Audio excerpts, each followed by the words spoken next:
Olá meus amigos, bom dia, graças a paz a todos. Quero fazer esse vídeo aqui exclusivamente para o nosso grupo DR Teológica. Hoje eu cheguei aqui no trabalho e estava conversando com os funcionários, os colegas de trabalho, e um deles ficou sabendo, não sei por quem, que eu era professor de teologia. Aí ele me perguntou: você é professor de teologia? Eu disse sim. E ele disse assim: e você fez faculdade? Eu disse sim. E você estudou 4 anos? Eu disse não. Estudei até mais do que 4 anos, mas não consecutivamente. Então ele veio me questionar, debater em relação à não aceitação dele, né? A discordância dele em relação a eu ser bacharel em teologia, sem que tenha cursado os 4 anos de padrão. Foi padronizado esses 4 anos de bacharelado em teologia pelas instituições, os órgãos, né, internos, ou as universidades, faculdades. Estuda esses 4 anos, então você alcança o nível acadêmico de bacharelado em teologia.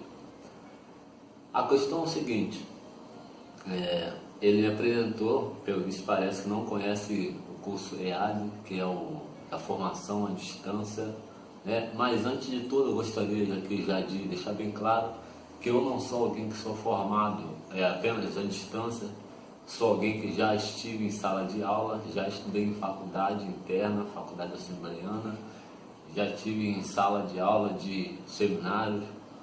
Meu primeiro seminário, por exemplo, foi com o meu mestre, né? Um grande amigo meu. E então eu passei por uns 3 núcleos, três escolas teológicas.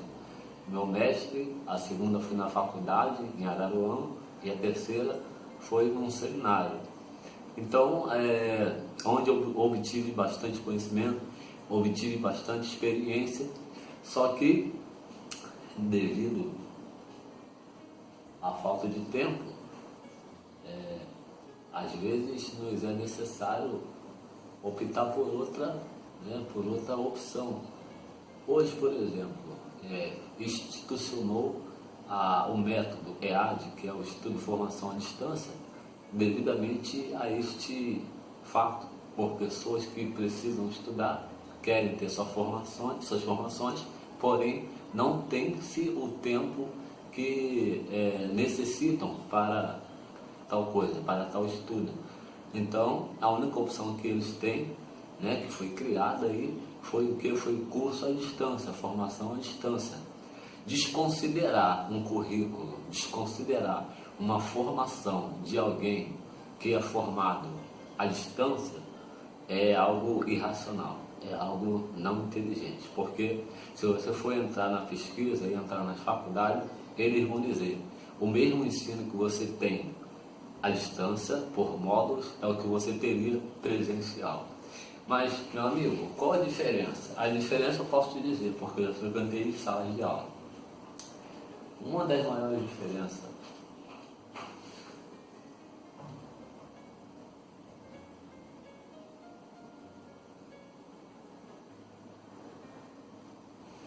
só um minuto.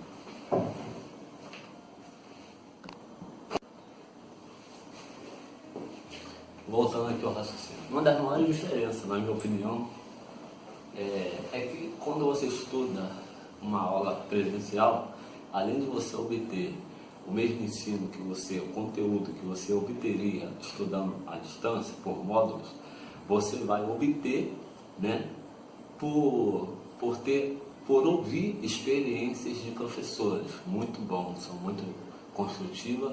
E outra coisa bastante interessante que nós devemos ressaltar aqui, e isso não pode deixar de ser dito, é que quando você estuda uma aula presencial, muitas coisas que você não entenderia sozinho, você vai entender com maior clareza, essa é a verdade.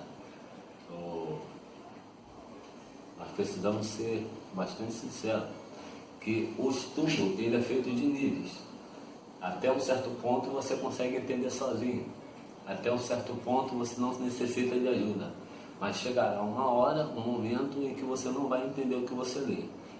Exemplo muito bom disso é quando a Bíblia diz lá em Atos dos Apóstolos, quando Felipe é mandado para evangelizar, um eunuco que está vindo de Jerusalém, lendo um rolo de Isaías. A história diz que ele está correndo na lateral da carruagem e ele pergunta: entendes tu o que lê? E aquele homem fala: como poderia entender se não tem ninguém que me explique? Então isso é um exemplo muito bom, muito eficaz. Tem certas coisas que você vai ler e vai entender, outras que você lerão e não entenderão. Então é necessário que tenha alguém mais capacitado intelectualmente, alguém que seja apto a te explicar o que você não está entendendo. Então essa é uma das maiores diferenças também, você estudar uma aula presencial, entender algo que de repente sozinho não entenderia e aprender com a experiência do professor. Só que isso foi quebrado. Por que foi quebrado? Porque antes de falar, outra coisa também, aula presencial você vai poder assim rapidamente perguntar e ser respondido, tirar uma dúvida. Já aula à distância não. Aí foi inventado algo muito interessante, que é o quê? Que é as videoaulas, transmissões diretamente ao vivo. Então é o mesmo de que está na sala de aula, só que estará no seu conforto, onde você estará vendo, né, a matéria sendo lecionada, o professor vai estar ali explicando, né, o coach vai estar explicando, e você pode perguntar o que você perguntaria na sala de aula. Você vai poder estar ouvindo as mesmas experiências que estaria ouvindo em sala de aula, estará ouvindo através do vídeo. Então, isso é uma ajuda muito boa.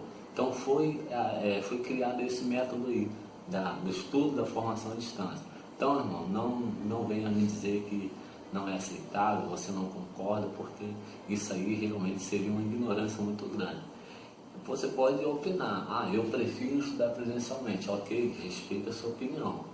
Agora, nós não podemos querer, né, desconsiderar a formação de alguém apenas por ele ser formado em um curso à distância, por ele não ter estudado na sala de aula. Isso é algo assim muito incorreto de se fazer e insensível. É um desrespeito muito grande com um colega que se esforçou, estudou tanto para isso acontecer. Em relação aos 4 anos, vou te dizer o meu ponto de vista. Por que estuda-se 4 anos, né, para ser bacharel? Eu estudei numa faculdade onde a aula era uma vez na semana. Olha só, uma vez na semana era a aula na faculdade, onde tinha a duração média de 2, 3 horas. Né? Quando não era 3, era apenas 2 horas de aula. Então você vê, você vai estudar em um mês 4 aulas de 2 horas. 4 vezes 2, 8 horas de aula por mês. A diferença é que em casa você pode estudar 1 hora todo dia, de segunda a segunda a sexta. Segunda a sexta daria 6 horas por semana. 6 horas por semana. 6, 12. Mais 6, 18 e mais 6, 24. Olha bem, em um mês você pode estudar 24 horas em casa, comparando com 8 horas apenas estudando numa instituição. Então aí está a diferença da formação de 4 anos e da formação mais abreviada. Que a formação de 4 anos você só tem direito à aula uma vez na semana e é com uma hora, né, um cargo horário de 2 horas de duração por aula. Quando em casa você pode instituir, né, o seu tempo, você pode, né, equilibrar aí e se organizar, estudar 1 hora ou como 2 horas por dia. Se você estudar 2 horas por dia, na sua semana de segunda a sexta, vai dar 12 horas de estudar. 12 com 12, 24. No mês você vai estudar 48 horas. Quando numa instituição você estudaria apenas 1 hora por dia, 2 horas por dia, e isso aí daria 8 horas apenas na semana. Veja bem, 2 horas por aula, que é 1 aula na semana, 4 vezes 1, 4 vezes 2 vai dar 8, 8 horas no mês. Se você estudar em casa de segunda a sexta, 2 horas, vai dar 48 horas de estudo. Então a pergunta é: qual formação será mais acelerada? De quem estuda 8 horas por mês ou de quem estuda 48 horas por mês? Então, porque o camarada estuda mais, se dedica mais, ele se dá mais o tempo para estudar, o valor dele é menor, porque a formação dele foi mais rápida? Não, eu não concordo. Devemos respeitar a formação do camarada, porque ele estudou, se esforçou para isso. E outra, quando ele fez a prova o capacitou, a prova o habilitou. Se ele não tivesse preparado como muitos pensam, a prova iria reprová-lo. Como a prova o aprovou, querendo ou não, aceitando ou não, temos que respeitar o nosso colega. Amém? Então eu gostaria de deixar esse esclarecimento para vocês. Espero que vocês vejam esse vídeo e guardem isso na sua cabeça. Não vamos desrespeitar ninguém por ter uma formação à distância. Amém? Deus possa abençoar você. Eu sou Bena Camargo. Grande abraço do seu amigo. Graças a Deus.